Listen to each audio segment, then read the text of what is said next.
a big controversy about whether you're an American Indian or not, and if you got your special treatment getting your job. Can you comment on that? One, I didn't get any special treatment in getting my job on that basis or any other. I got my job the old-fashioned way. I worked for it. And are you American Indian? What's that have to do with anything? Are you a practitioner of identity politics? Actually, there's a big controversy in the mainland about that, so that's why I'm asking. There is no controversy among Indians on that score. There actually is. There is not. Okay, well, there's a lot of Google you, and there's a lot of Google you. American Indians.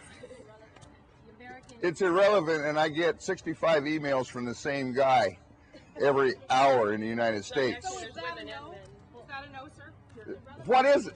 I just said that it's a relevant question. What's the problem in understanding that? Oh, is that a no? What is the problem with understanding it's an irrelevant question? That's what I said. That's what I meant. But are you or aren't you? It's an irrelevant question. Can you spell irrelevant? Thank you. Did you in a Excuse me? No, I'm not. You take it's an irrelevant question to no, I'm not? I did. I guess you'd say yes if it weren't. Self-evidently, I am. Now it's an irrelevant question. Self-evidently, what does that mean? Wait a second. I'd like to know how you feel when the press does what they're doing to you right now on this issue. Because I personally have a problem with it, but I want to know how it is for you. Because this is a question people like to get hung up on, and I'm sure it's what's going to be on the news tonight. This is flatly racist diversion from the nature of the issue. How is it racist if we're asking you if you're an American Indian or not? Would you ask George Bush to prove he's white?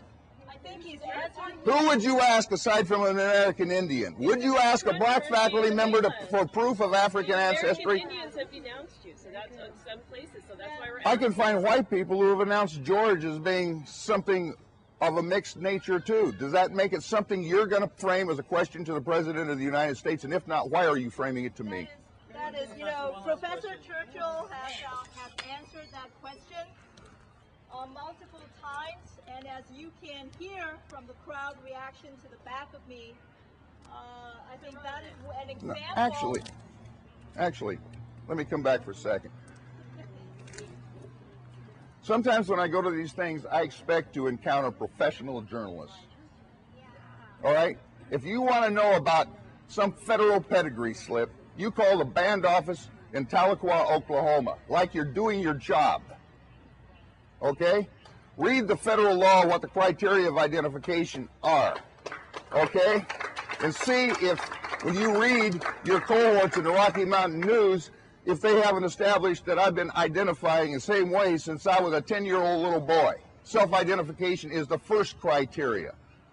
Community recognition is the second criteria. Grab something as obscure as C-SPAN and look at the community recognition when I spoke at the University of Colorado. And yes, I am an associate enrolled member of the Katua Band of Cherokees. If you got questions about that, don't quote another journalist. Call the office. Act like you got some integrity of your own and your professional standards.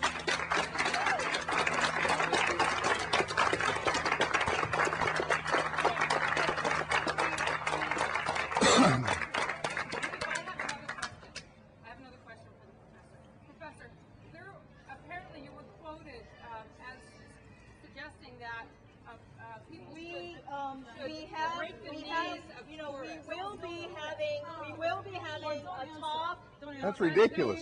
We will be having a talk tomorrow at the Art Auditorium in which Professor Churchill will be giving a talk, and he will have a question and answer period afterwards with the audience, and you are of course invited to that. Let me just remind you that the reason why we're holding this press conference is to call bringing $400 worth of.